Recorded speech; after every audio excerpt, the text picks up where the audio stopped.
Vamos a ver un tema el día de hoy, un sermón que está basado, estamos enfrascados estudiando Filipenses. A Filipenses le vamos a sacar hasta la última letra, mi hermano.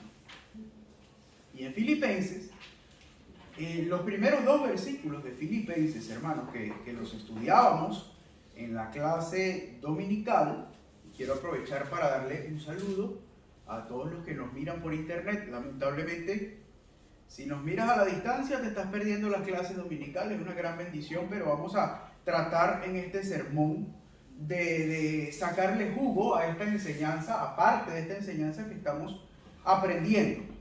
Vale, y en estos primeros dos versículos de Filipenses, el apóstol Pablo revela una verdad como una casa, como una catedral de grande. Dice, los primeros dos versículos de Filipenses, búsquenlo, ténganlos allí a la mano. Y me voy a permitir leerlo en la Nueva Traducción Viviente. Síganme en la traducción que ustedes tengan allí a mano. Dice, saludos de Pablo y de Timoteo, esclavos de Cristo Jesús. Yo, Pablo, escribo esta carta a todo el pueblo santo de Dios en Filipos, que pertenece a Cristo Jesús, incluidos los líderes de la iglesia y los diáconos. Que Dios nuestro Padre y Señor Jesucristo les den gracia y paz. Amén. Veíamos, hermanos, que el apóstol Pablo, en el primer versículo nada más, se refiere a sí mismo como esclavo de Jesús. Él dice, soy un esclavo de Jesús. Y esto es particularmente curioso. Nos causa un poco de ruido quizás, porque indudablemente esta declaración puede sonar fuerte para nosotros, porque la esclavitud al día de hoy, año 2023, en el occidente del mundo donde nosotros vivimos, lo que nosotros conocemos en nuestra sociedad de la esclavitud es algo aberrante, es algo totalmente ilegal. Es algo que superamos como sociedad hace más de 200 años. Entonces, para el ser humano, hablar de esclavitud es hablar de degradación, es hablar de caer en la desgracia. Y para un ciudadano romano de este tiempo, a pesar de ser ciudadano de Roma, podía caer en tal desgracia de llegar a ser esclavo. Cuando perdías todos tus bienes, cuando perdías toda tu virtud humana, podías caer tan bajo, haber cometido un delito, haber hecho algo tan malo que perdías la libertad y eras vendido como esclavo. Y un ciudadano romano como Pablo, escribiendo que era un esclavo, podría sonar como que Pablo había perdido toda su virtud, toda su integridad como persona. Pero ¿es realmente esto así? Es lo que queremos descubrir en este sermón. Entonces, vemos aquí, y lo que nos vamos a preguntar es que si Pablo había perdido todos sus derechos, o si Pablo había sido sometido por Jesús de alguna manera, como muchas veces ocurría, que la gente era esclavizada por sometimiento. ¿O acaso es otra cosa a lo que se está refiriendo el apóstol de esta manera? Básicamente la esclavitud, hermanos, si lo definimos en términos humanos, si lo definimos en términos actuales, es caer en el fondo de los fondos. Yo creo que tú puedes caer bajo, como llaman, ¿no? O sea, estás pasando una mala situación, pero la esclavitud sería, yo creo que lo último es ese agujero, ¿no? Eso ya sería muy malo. Es un estado que quizá para nosotros no tenga escapatoria, y es en ese estado donde la esperanza del ser humano, toda esperanza puede quizá perderse. Y en esta esperanza perdida, en esta situación donde aparentemente el ser humano no vale nada, ¿no le suena acaso esto a la situación en la que estábamos nosotros antes de conocer a Jesús? O sea, sin esperanza, sin ningún tipo de valor como tal, porque a pesar de que intentábamos hacer cosas, no nos sentíamos, ¿sabes?, valiosos, no nos sentíamos llenos, no nos sentíamos que importábamos para algo, sino que cada vez, a pesar de que hacíamos esfuerzos por mejorar, salían cosas que nos llevaban como más al fondo y nos iban arrastrando como si tuviéramos un ancla muy pesada que nos arrastraba contra la gravedad. Y ese, evidentemente, es un estado de esclavitud al pecado. Y ese estado de esclavitud al pecado es el que nos encontramos todos antes de conocer a Jesús. Estábamos reducidos a un estado infrahumano, sometidos por el diablo, el cual nos hacía sentir que no teníamos ningún tipo de valor. Una depresión constante, una situación de tristeza que siempre habita en las personas que no tienen a Dios. Eso es una realidad. Y entonces, ¿por qué ahora también el apóstol Pablo habla de una esclavitud en Cristo? Hay diferencia, porque si el diablo nos esclavizó, ¿por qué Cristo también nos esclaviza? Vamos a esclarecer esto. Vamos a la palabra y vamos a descifrar qué es, cuál era la cosmovisión, cuál era el modo de ver del apóstol Pablo que hizo que declarara o se declarara a sí mismo esclavo de Jesús. Y así se titula este sermón, que es ser un esclavo de Jesús, de Jesucristo. ¿Qué es ser un esclavo de Jesucristo? Y en primer lugar, vamos a recordar básicamente esa canción que cantábamos hace poquito, ¿no? Que decía que no valíamos nada, que estábamos en un estado donde no valíamos nada. Esa estrofa de una de las canciones que estábamos cantando. Y otra canción que cantábamos antes de esa, que dice que en su presencia danzamos libres. Cantamos que hay libertad en Cristo, pero Jesús nos esclaviza. ¿Qué es esto? Dios mío, esto es una sopa muy rara, ¿no? Vamos a descifrarlo. Hay una explicación bíblica y es bastante clara. El primer punto y la primera pregunta que nos viene es si Jesús nos hizo libres, porque Jesús nos hizo libres, créanlo.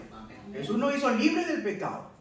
¿Cómo es eso de ser un esclavo nuevamente? Vámonos al libro de Gálatas, donde podemos encontrar allí las bases bíblicas de que Jesús nos hizo libres. Vámonos a Gálatas capítulo 5 y vamos a leer 2 versículos de este capítulo. El versículo 1 y el versículo 13. Gálatas capítulo 5, versículo 1 y versículo 13. Dicen así, primer versículo de Gálatas capítulo 5. Por lo tanto, lo leo en la Nueva Traducción Viviente. Por lo tanto, Cristo en verdad nos ha liberado. Ahora, asegúrense de permanecer libres y no se esclavicen de nuevo a la ley. Versículo 13. Pues ustedes, mis hermanos, han sido llamados a vivir en libertad, pero no usen esa libertad para satisfacer los deseos de la naturaleza pecaminosa. Al contrario, usen la libertad para servirse unos a otros por amor.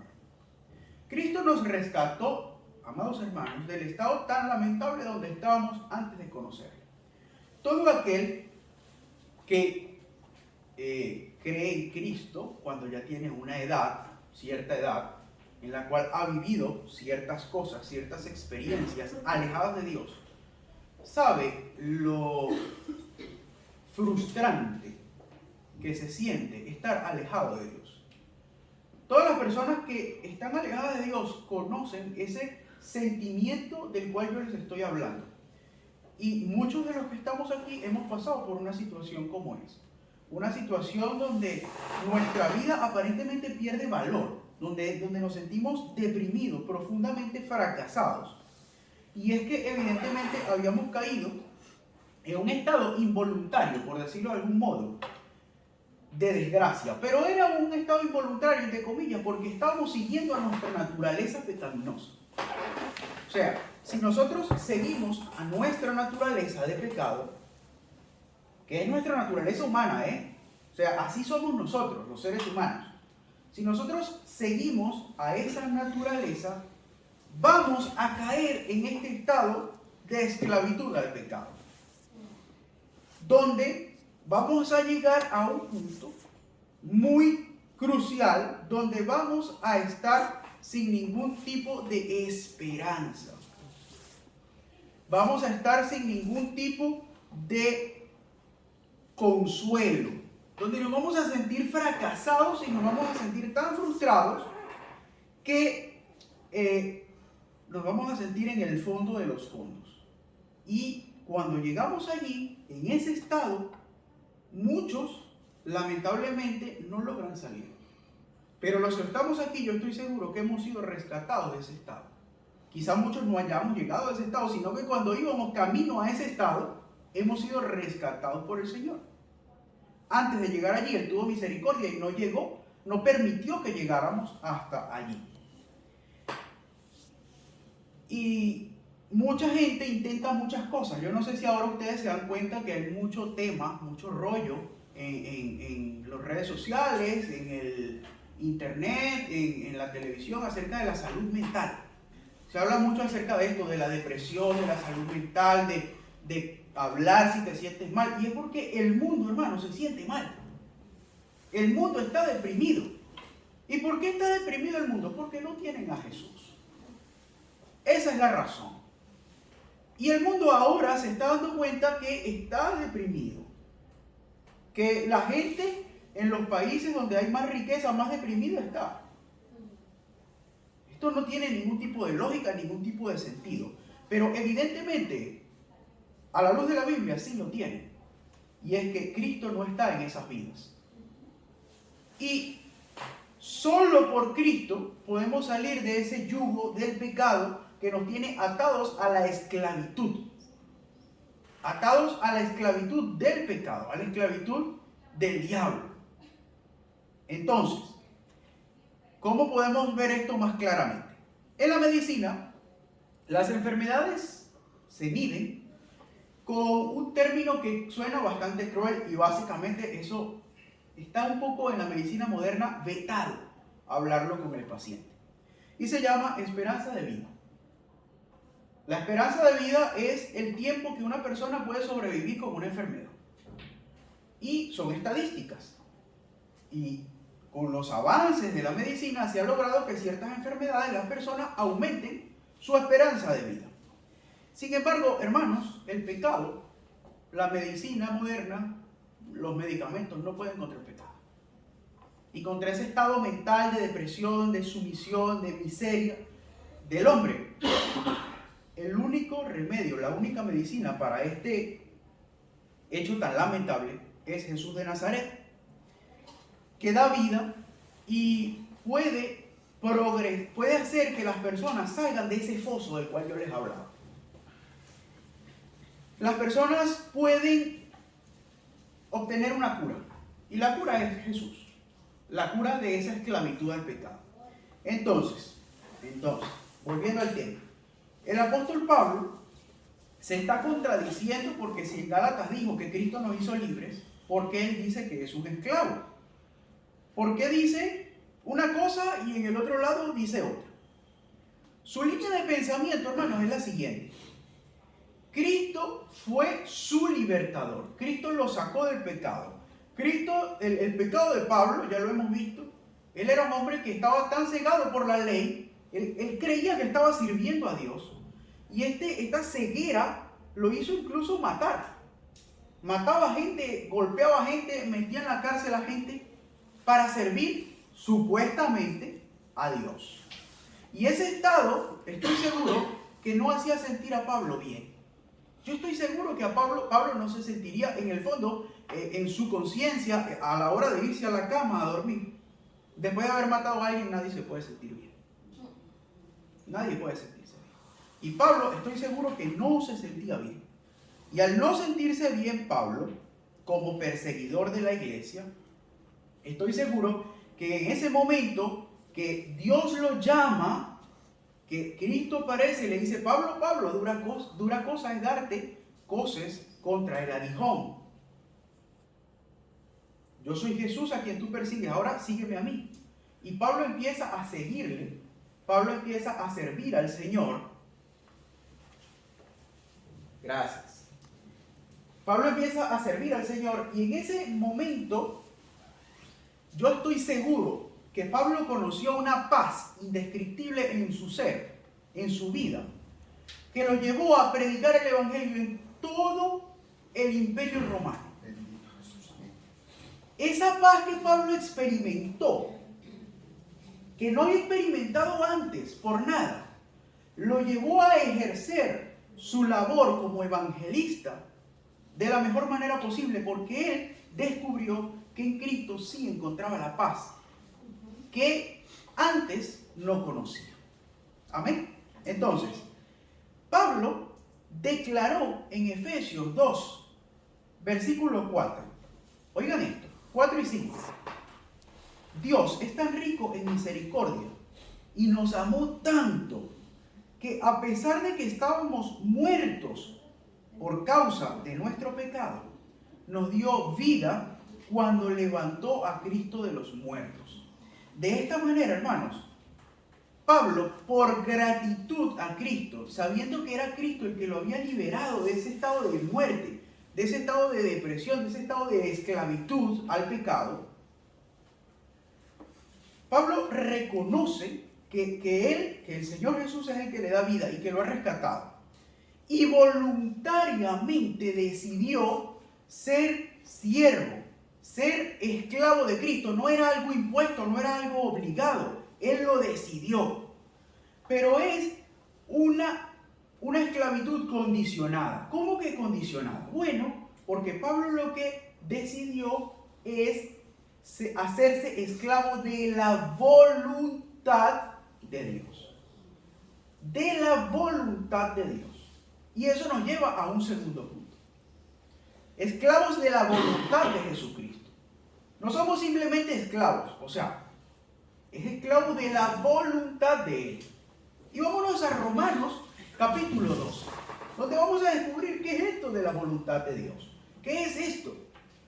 ¿La voluntad de Dios es buena para nosotros? ¿Es mala para nosotros? ¿Es perjudicial? ¿Nos va a hacer sentirnos en ese estado de esclavitud en el que estábamos antes? Él lo escribe, Pablo mismo lo escribe en Romanos capítulo 12, en los primeros versículos.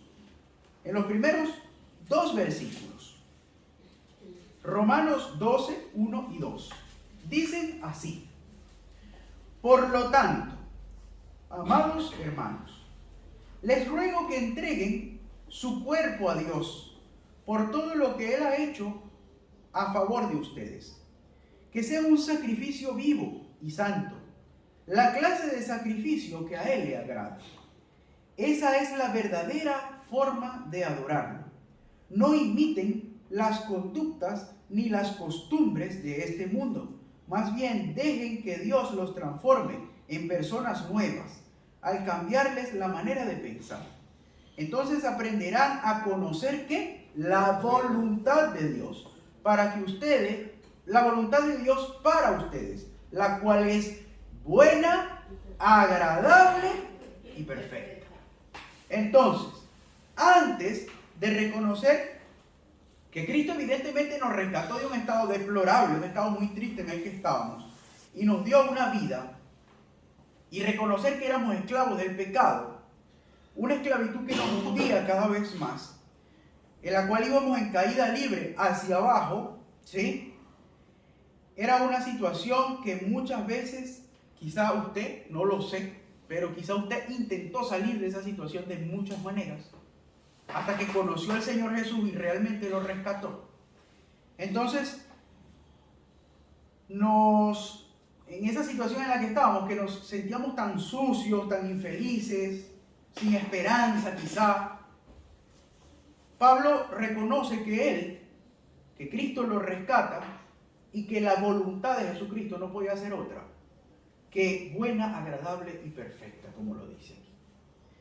Y él decide someterse en cuerpo y alma a esa voluntad de la persona que lo confrontó. Cristo persona, lo confrontó. Le dijo: Pablo, ¿por qué me persigues? Y Pablo decidió ese día cambiar. Y ese día descubrió la paz que él no estoy seguro que no sentía. Y si Jesucristo pudo darle esa paz, ¿por qué no someterse férreamente en cuerpo y alma a su voluntad? Pablo decidió seguir la voluntad de Jesús porque Jesús lo había transformado. En este contexto, habiendo Pablo sentido esa tristeza que muchos de nosotros quizás sentimos, habiendo intentado servir a Dios de muchas maneras posibles, aprendiéndose la ley de memoria, viviendo de la mejor manera posible, esforzándose al máximo para cumplir la ley, incluso como decíamos, llegando a matar a personas que estaban violando, por decirlo de algún modo, esa ley. Jesús lo rescató y le dio vida. Y experimentó un cambio drástico, como lo vemos aquí. Ahora, el apóstol no se hizo esclavo de un yugo que lo suprimía.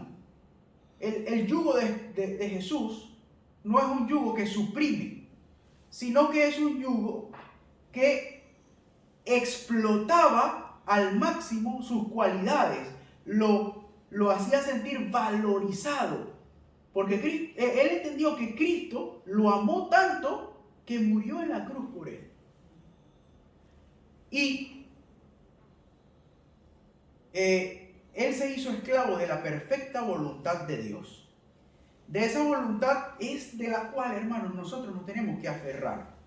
Y como lo dice en estos primeros 2 versículos de Romanos, debemos aferrarnos a esa voluntad para poder renunciar a nuestra naturaleza humana pecaminosa.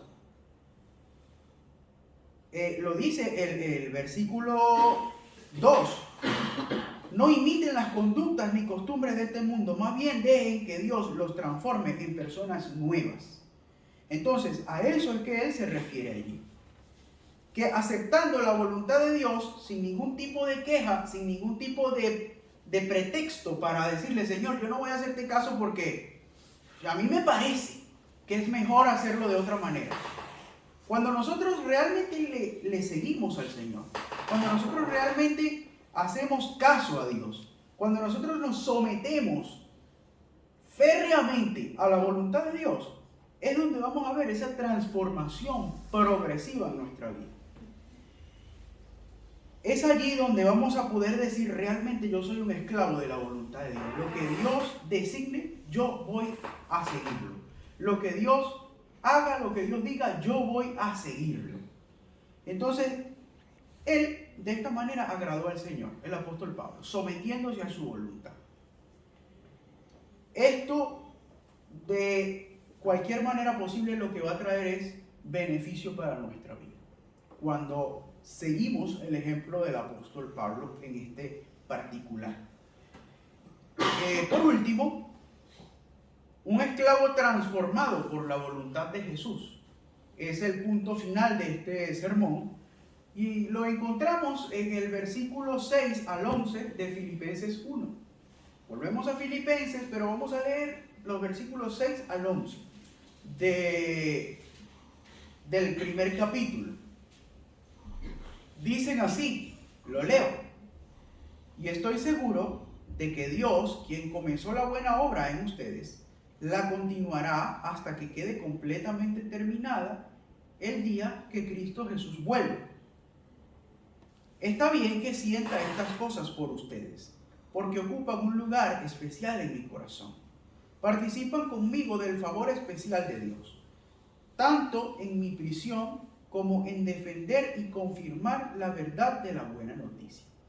Dios sabe cuánto los amo y los extraño con tierna compasión de Cristo Jesús. Le pido a Dios que el amor de ustedes desborde cada vez más y que sigan creciendo en conocimiento y entendimiento. Quiero que entiendan lo que realmente importa, a fin de que lleven una vida pura e intachable para el día que Cristo vuelva. Que estén siempre llenos del fruto de la salvación, es decir, el carácter justo que Jesucristo produce en su vida. porque esto traerá mucha gloria y alabanza a Dios. Amén. Cuando estás sometido, cuando nos sometemos a la voluntad de Dios, como nos explica Pablo en ese capítulo 12 de Romanos, cuya voluntad, lo decíamos, es buena, agradable y perfecta, accedes, te da un boleto para cambiar tu vida, para transformarte. Es un proceso, accedes a un proceso de transformación. Un proceso que va a sacar a relucir aspectos de nuestra vida, hermanos, que debe ser cambiado por el Señor. Todos los días el Espíritu Santo nos va a revelar aspectos de nuestra vida. Ojo, esto no está bien, el Espíritu me lo va a mostrar. Y cada día va a ir sacando aspectos nuevos, que Él va a ir puliendo, va a ir haciendo su trabajo para que al final sea su personalidad, su reflejo, el que se refleje en nosotros. Como lo dice el versículo 6, Él continuará la obra que empezó hasta el día del Señor Jesucristo. Entonces, solo sometidos a la voluntad del Señor, esclavizados a la voluntad del Señor, es que ese proceso puede llevarse a cabo. De ninguna manera puede llevarse a cabo ese proceso si estamos alejados de la voluntad de Dios. Solo puede este proceso llevarse a cabo si estamos llevando o viviendo una vida santa. Como nos lo dice aquí el apóstol, que siempre esté lleno, el versículo 10. Quiero que entiendan lo que realmente importa, a fin de que lleven una vida pura e intachable hasta el día que Cristo vuelva. Cuando te inscribes en un curso de algo, para aprender a conducir, para cualquier cosa, ¿sí?, debes leer todo el contenido que esa academia te quiere enseñar para que tú puedas aprobar un examen. Y este contenido programático está diseñado para que tú aprendas, para que tú te nutras, para que tú te crezcas en conocimiento de un tema, ¿no? Pero tú, para poder aprender lo suficiente, para poder sacarle el jugo a este contenido, debes comprometerte en este proceso formativo. O sea, debes estudiar, debes leerte las guías, debes verte los vídeos que te ponen ahora en el internet con el profe explicando. La vida en Cristo, hermanos, es un curso también, pero no es un curso intensivo que dura 3-4 meses o 2 años. Es un curso de larga duración. Es un curso, evidentemente, donde tenemos que conectarnos con Él a la clase, a estudiar la lección, todos los días. Porque aquí es donde está su voluntad. Es un curso donde tenemos que ver el vídeo, orando, poniendo en práctica. Y es un curso donde tenemos que ir a hacer la pasantía. Cuando salimos a la calle, abrimos la puerta de nuestra casa, todos los días. Y ese curso va a concluir, hermanos, cuando estemos en la presencia del Señor. Entonces, ese curso que hemos accedido, la única manera de aprobarlo o de sacarle el jugo, de aprovechar la inversión, ¿sí?, es someternos a la voluntad del Señor. Como dijo el apóstol Pablo, esclavo de Jesús, esclavo de la voluntad de Jesús, seguidor ciego de la voluntad de Jesús. Si el Señor me dice, ve para Lardero, para Arnedo, para donde sea, yo voy a ir. Aunque yo le vea 1000 peros al asunto, la voluntad del Señor es buena, agradable y perfecta. Si el Señor me muestra que yo debo dejar de hacer tal o cual cosa para poder cambiar, para poder transformarme, para poder sacar eso que el Señor quiere sacar de mí, yo debo hacerle caso. Porque leí en la Biblia que decía que los mentirosos eso está mal. Y yo tengo la costumbre de mentir. El Señor me está hablando. Debo permitirle al Señor que cambie eso en mí. Entonces, básicamente, la voluntad del Señor es buena, agradable y perfecta, y quiere que ese particular de mí que está tan mal, que es la mentira, se vaya de mi vida. La esclavitud voluntaria a la santa voluntad, valga la redundancia, del Señor, es la que hará posible que el Señor concluya esa obra en su día, cuando estemos ante su presencia. Él inició en nosotros esa obra el día que le conocimos, pero en el trayecto, hasta el día que Él venga, debemos someternos a la voluntad suya. No someternos. Lo que el Señor disponga en nuestra vida, Señor, eso voy a hacer. Porque tú eres santo, porque tú eres perfecto y tu voluntad no se equivoca. Someterse a la voluntad del Señor Jesucristo al punto de hacerse un esclavo de ella. Recuerden que un esclavo tiene que hacer lo que dice el Señor sí o sí. Más nada, ahí no hay peros, no hay mirada a la derecha, mirada a la izquierda. Es lo que se dice y se hace. ¿Sí?